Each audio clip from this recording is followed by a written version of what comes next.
Como fazer o branco entender isso? Como fazemos para viver em um mundo tal que, quando perfuramos o solo da Terra, estamos causando uma ferida como se estivesse perfurando a nossa própria pele? Como fazer o branco entender que, ao desmatar, ao poluir, ao consumir o planeta Terra, estamos consumindo, poluindo, matando a nós mesmos? Ninguém sem consciência se cortaria em pedaços para vender esses pedaços em busca de algum tipo de felicidade. Podemos dizer até o quão contraditório é tirar pedaços de si mesmo para sobreviver. Fala pessoal, beleza? Começar a gravar alguns vídeos lendo alguns dos meus trabalhos que eu produzi durante a faculdade, com o intuito de divulgar mesmo o estudo da filosofia, né? Então, eu produzi alguns textos durante a faculdade e coloquei no meu site para algum dia aproveitar esses textos.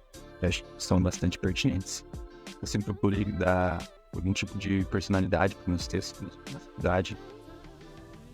Então aqui está o meu site, né? Tem sabedoria, eu coloco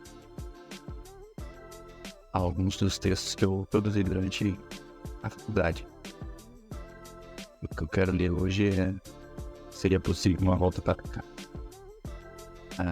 Esse texto fala basicamente sobre o livro A Queda do Céu, da Dario Penal, e algumas visões do Ailton Krenak sobre a ideia do livro ter ideias para adiar o fim do mundo. Então vou começar aqui a leitura. Seria possível uma volta para cá? O que é ser humano? Quais são os traços que marcam uma espécie e o que a define? Há uma humanidade presente em todos os seres vivos e nos não vivos. O que é estar vivo? Talvez essas perguntas podem parecer bastante complexas, do tipo suficiente para alguém que não está nem um pouco preocupado com a importância dessas perguntas dizer algo do tipo: isso não serve para nada. Qual é o objetivo ao querer questionar esses tipos de coisas? Isso poderia de alguma forma ajudar economicamente a sociedade? É o que a gente ouve muito por aí, né? Para que serve a filosofia? Filosofia não dá dinheiro. Por que eu vou estudar filosofia? Me dá algum tipo de status, um poder, uma autoridade moral sobre outras pessoas que não conhecem nada sobre o assunto? Qual é a utilidade? Eu vou ser mais reconhecido, vou ter mais poder, autoridade ao saber o que é ser humano, o que é estar vivo, o que é reconhecer uma humanidade nas coisas. Uma pessoa rica, cheia de dinheiro, né? Eu enfatizo aqui que rico pode ser de muitas formas, né? Mas uma pessoa rica que somente tem dinheiro, com esse tipo de conhecimento, tem alguma superioridade sobre aqueles que não possuem esse conhecimento? Ou será que ser rico, só por ser rico, já daria uma autoridade para falar sobre qualquer coisa e ainda ser ouvido? Isto é, fazer pessoas prestarem atenção na pessoa rica ao ponto de o que ela disser terá o poder de fazer as pessoas obedecerem? Será que uma pessoa pobre sem dinheiro pode ter a capacidade de falar sobre esses assuntos? Será que o peso da sabedoria de uma pessoa pobre sobressairia perante o peso da conta bancária de uma pessoa rica? É difícil falar em motivos da existência da vida, se, ao olharmos em volta, todo mundo está preso em uma ideia consumista da vida, em um excessivo consumo material da vida. Aliás, a própria divisão que o mundo fez entre o que é material e o que não é material, que o mundo aceita, acredita e vive como sendo a própria realidade, já é capaz de trazer uma posição classicista sobre a sociedade.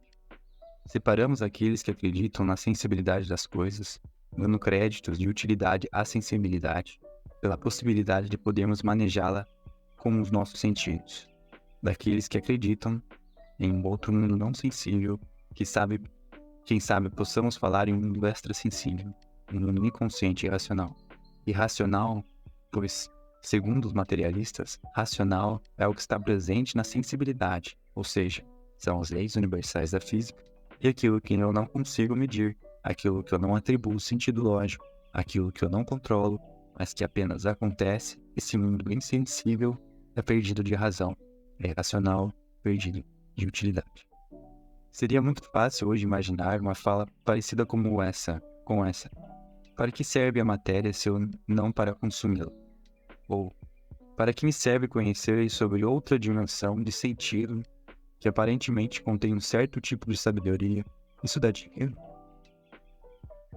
Se o nosso senso de moralidade estiver tão baixo, sim, é possível dar dinheiro, né? Conseguir dinheiro através de outros mundos insensíveis. E é possível reconhecer isso ao ver os escândalos de pastores corruptos dentro das próprias igrejas. Acho que essa não era a resposta que muita gente estava pensando. Mas não é esse o caso que queremos tratar aqui. Queremos, nesse artigo, questionar a nossa maneira de ser e estar no mundo, e principalmente comparar essa nossa maneira de ser com a maneira de ser dos povos indígenas. Temos um grande motivo de querer fazer essa comparação, a nossa salvação. Parece que as coisas se inverteram, falando ironicamente. Aqueles índios que nós pretendíamos salvar na época do descobrimento do Brasil, na realidade, agora percebemos que são os nossos verdadeiros salvadores. Por quê? Bem, poderia estar perguntando. É o que iríamos tentar responder neste presente trabalho. Havia, e ainda há, nos contos Yanomami, a presença do estrangeiro, os quais eles reconhecem hoje como sendo seu irmão branco, ou, então, nós, descendentes do Ocidente. Esse irmão branco é irmão, pois vieram do mesmo pai, o Mama, progenitor da humanidade. Foi o Mama que nos criou, mas foi ele também que fez os brancos virem à existência. Há apenas um único e mesmo céu acima de nós. Só há um sol, uma lua apenas. Moramos em cima da mesma terra. Os brancos não foram criados por seus governos. Eles vêm da fábrica de Omã. São seus filhos e genros, tanto quanto nós. Ele os criou há muito tempo, da espuma do sangue dos nossos ancestrais, os habitantes de Aiwari. Essa é uma fala do Copenhague. O Mama, junto com a Mãe Terra, deram origem a todos os seres que habitam a Terra. Mãe Terra, um ser vivo, que provê as condições de vida aos humanos que nela vivem, que nutre, protege, sustenta, aquece e cuida para que a vida seja possível. Dentro da perspectiva ameríndia, todas as cores das vidas estão vivas, não só os seres vivos, que hoje chamamos de planta, animal, pessoa, mas o ser montanha, o ser rio, o ser sol.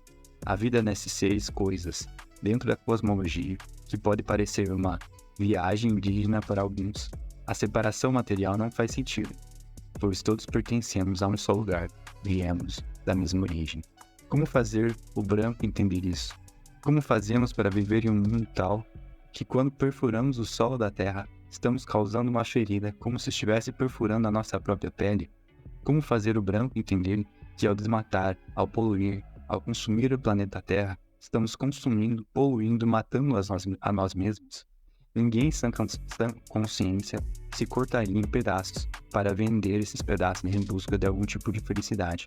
Podemos dizer até o quão contraditório é tirar pedaços de si mesmo para sobreviver. Mas é o que acontece todos os dias, todas as horas. O homem, branco, estrangeiro, ou Snap, na língua Yanomami, está em busca de algo para lhe servir ao bel prazer, que somente lhe serve de consumo, sem a necessidade de reparar os seus estragos. E não é por falta de aviso, não é por ignorância nos assuntos, não é por falta de consciência. É uma escolha, sendo devidamente planejada e organizada. Estamos falando de um plano orquestrado pelo fim do mundo. Talvez os planejadores do fim do mundo, por acharem que nunca serão atingidos pelo fim do mundo, consideram que a hora deles nunca chegará. São eternos, sua riqueza de mil é infinita, seu poder, seu império é gigantesco e indestrutível.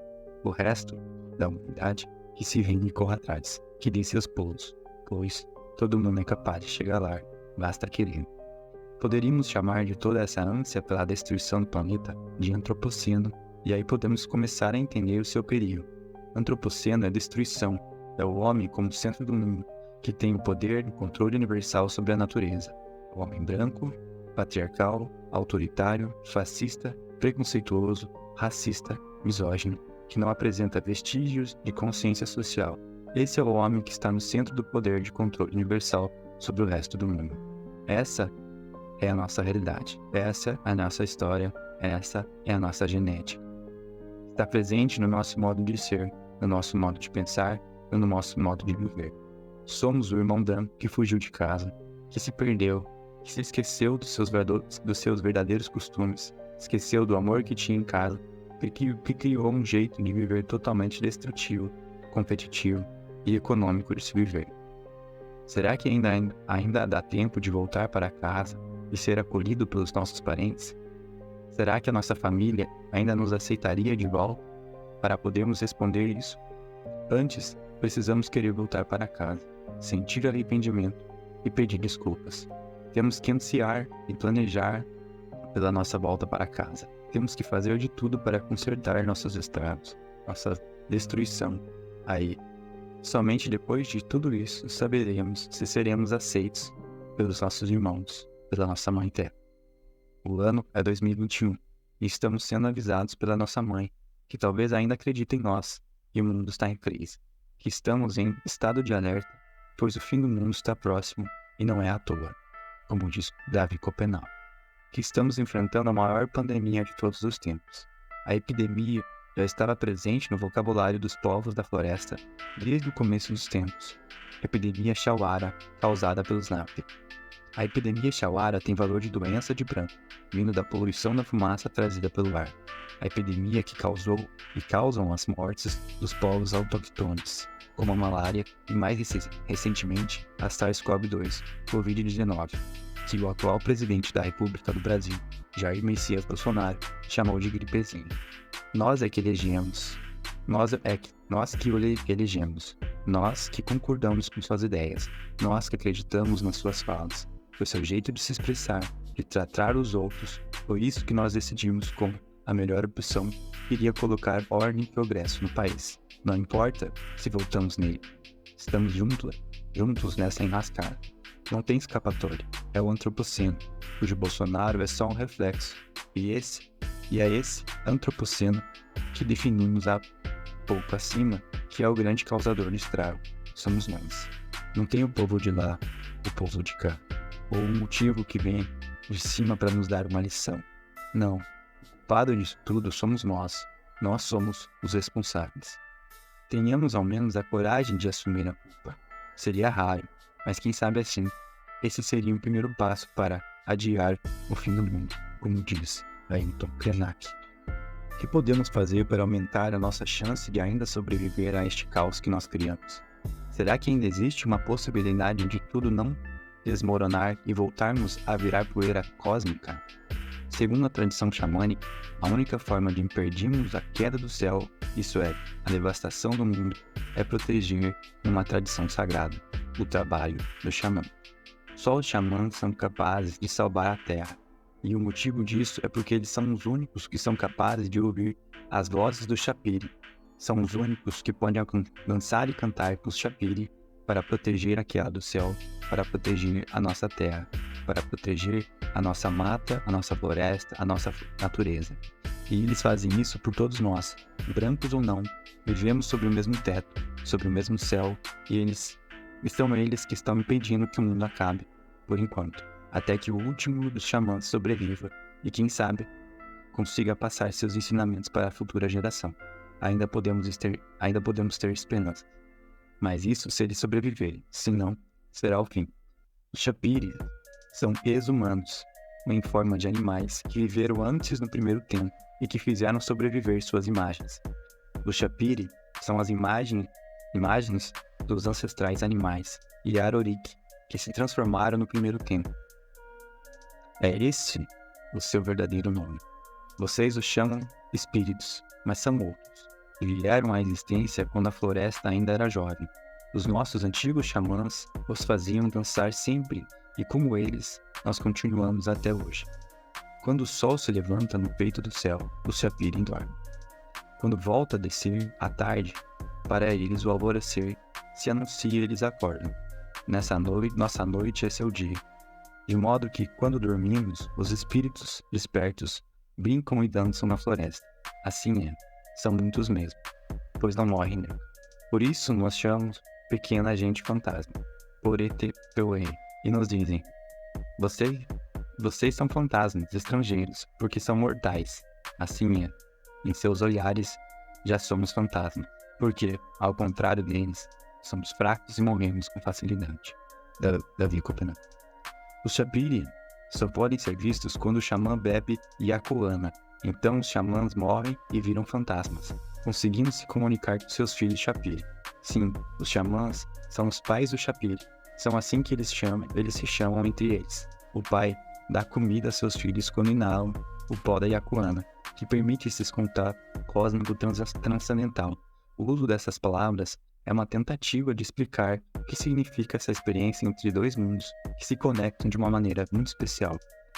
Para vê-los de verdade, é preciso beber o pó de Yakuana durante muito tempo e que os nossos xamãs mais velhos abram os caminhos deles para até nós. Isso leva muito tempo. Tanto quanto os filhos de vocês levam para aprender os desenhos em suas palavras, é muito difícil. Contudo, quando faço dançar o Shapiri, às vezes, os brancos me dizem, não se vê nada, só se vê você cantando sozinho. Onde é que estão seus espíritos? São palavras de ignorante. O pó da árvore Yakuana não fez mover seus olhos, como os do xamã. Então, por não poderem ver o Shapiri, seu pensamento permanece fechado. Assim é. Os Shapiri só dão a ouvir suas vozes se seu pai, o xamã, morrer com Yakuana. Quando tem fome, eles a bebem através dele. Só então podem descer sobre seus espelhos. Eles também morrem com a Yakuana, com seu pai, e assim começam a dançar e cantar para ele. Sem isso, não poderiam ser vistos. Ficou penal. Os Shapiri, como dito anteriormente, são ex-humanos do primeiro tempo. Os Shapiri estão em todas as partes, nas árvores, nos bichos, nos rios, nas montanhas. São eles que produzem as ações ou a animação desses seres. São os Shapiri que trazem a fertilidade da terra. São os Shapiri que combatem e protegem os povos da floresta contra as epidemias. São eles que fazem chover. É o Shapiri trovão que causa temor na tribo quando o céu está fechado. É o Shapiri da fertilidade que esterilizam seus úteros das fêmeas.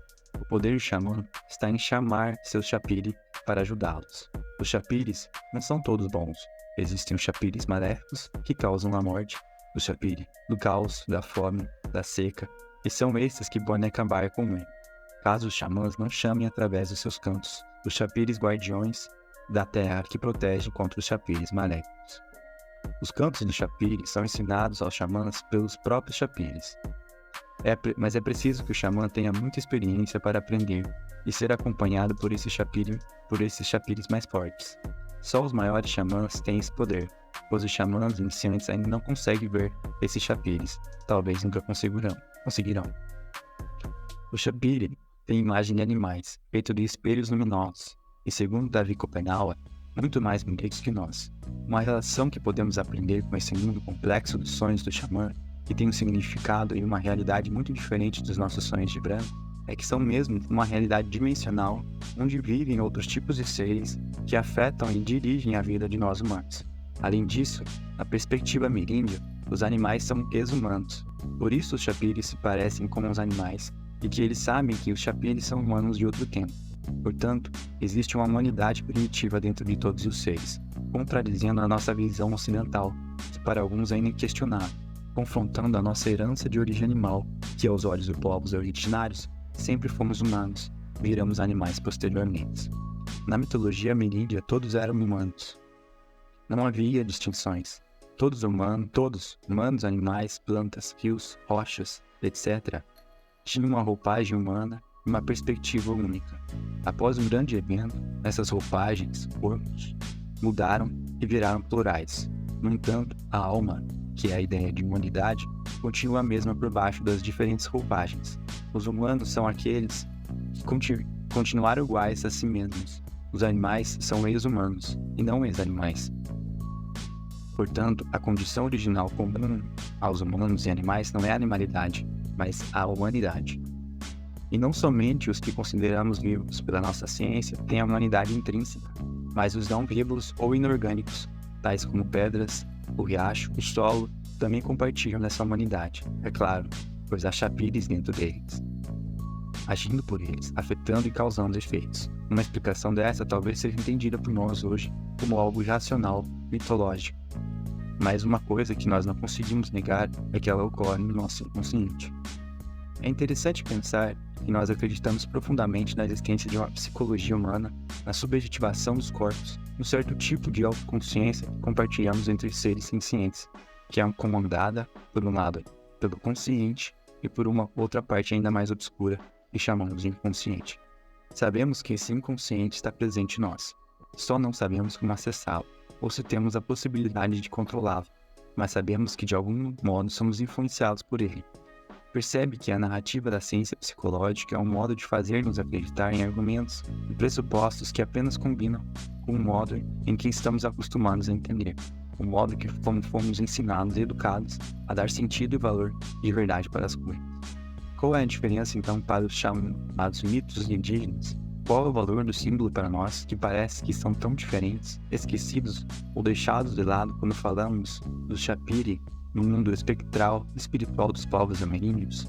É a construção de uma realidade em que nós acreditamos como sendo verdadeira, que nos faz colocar em prática algo que achamos que estamos conectados, que somos afetados e que poderíamos interpretar posteriormente como um chamado interior, que de algum modo também são essas mesmas simbologias produtoras de realidade, e nós estamos sendo guiados. Na psicologia junguiana, existe um conceito de inconsciente coletivo, que é um campo ordenador das nossas vontades. Podemos pensar que, diferente do que nós estamos acostumados a pensar, que existe um inconsciente dentro de nós, mas ao contrário, que somos nós que estamos dentro de um inconsciente, que é coletivo. Somos então influenciados por arquétipos do inconsciente coletivo, que fazem com que nós passemos a reproduzir certos tipos de comportamento, certos tipos de escolhas que nos fazem ir para certos caminhos. É como um campo de maneamento de fluxos de forças verticais que apontam para diversas direções. Para Jung, todos nós trazemos conosco, desde o nascimento, uma herança psicológica, universalmente humana, o inconsciente coletivo. Trata-se da camada mais profunda da psique, sendo seus conteúdos impessoais e comuns a todos os homens e transmitidos por hereditariedade. O inconsciente coletivo é uma espécie de reservatório de imagens latentes, arcaicas, chamadas de arquétipos. A palavra arquétipo seria uma junção do grego arqué, antigo, e typos, marcas ou impressões. Os arquétipos são possibilidades herdadas para construir representações de imagens similares e constituem os alicerces da vida psíquica comuns a todos os seres humanos. Nota-se uma certa semelhança com as histórias xamânicas contadas através de Chapini. Contudo, esta seria de novo uma tentativa de explicar com os olhos de estrangeiro o que seria a realidade do devir de indígena, como todas as limitações e impossibilidade de compreensão que são estabelecidos a partir do contato e observação de outros pontos de vista. Investigando pelo olhar do inconsciente coletivo, poderíamos dizer que não existe divisão entre matéria e sujeito. Estamos todos no mesmo campo em busca do nosso processo de autoconhecimento.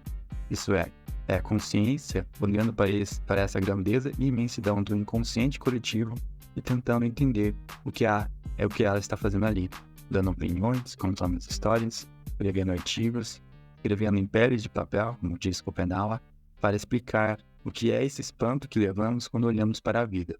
É uma capacidade de olhar para a realidade e dizer o que ela é capaz, o que somos capazes para torná-la dimensionável, compreensível.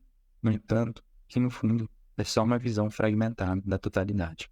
É necessário dizer quem é Davi Schopenhauer e Ailton Krenak, para que assim possamos aprender e buscar aprender cada vez mais com eles. Schopenhauer é um xamã Yanomami, que se colocou em uma missão digna de um herói para salvar seu povo. Teve que abrir mão do contato próximo da sua família, dos seus costumes, e aprender os costumes brancos, como a falar português, vestir roupa de branco, para conseguir ir até onde o branco está, muitas vezes de terno e gravata, sentados, vendo o mundo acabar. E assim conseguir lutar pela sobrevivência dos seus familiares, pela sobrevivência dos valores da sua cultura, e também para anunciar que, se continuar do jeito que está, os xamãs como ele vão morrer, e o mundo junto com eles também. Krenak é também um guardião da verdade indígena, que se permitiu misturar com a nossa branquitude para que assim tivéssemos a chance de escutá-lo. um grande pensador da nossa atualidade, que nos ensina através do seu exemplo de luta e coragem como combater esse sistema capitalista canibal que estamos todos inseridos. Nos ajuda a acordar e a regalar os olhos para esse feitiço que nos envenena, uma ilusão que talvez nunca conseguiríamos sair, mas que precisamos urgentemente buscar a saída, encontrar a cura, ou seria melhor dizer, criar a cura, pois assim como criamos o veneno, deveríamos ser capazes de criar o antídoto. Fomos capazes de criar bombas atômicas de destruição. Devemos ser capazes de criar bombas atômicas de criação da vida. São nossos irmãos que podem nos salvar, e não o contrário, como dito no início do texto, e que agora podemos ver com mais nitidez o motivo disso ser dito. Para finalizar, quero deixar seguir as palavras de Lírio Zara. De que maneira eu posso contribuir para que o Xamã sustente o seu?